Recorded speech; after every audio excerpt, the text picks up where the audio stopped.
What if I do not want to sue my relative or friend?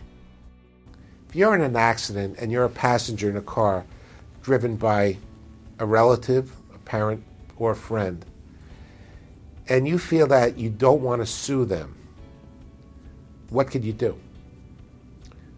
Well, my advice to you is that if you've suffered permanent injuries, you're entitled to be paid for those injuries, irregardless of your relationship with the person who caused these injuries. But you can sue their insurance company. You might have to name that loved one or your friend as a defendant, but the truth of the matter is that their insurance company often has sufficient coverage to cover the claim. That's why in New Jersey we have laws that do not restrict your right to bring a lawsuit against your parents or a child that was driving or your best friends or anyone else.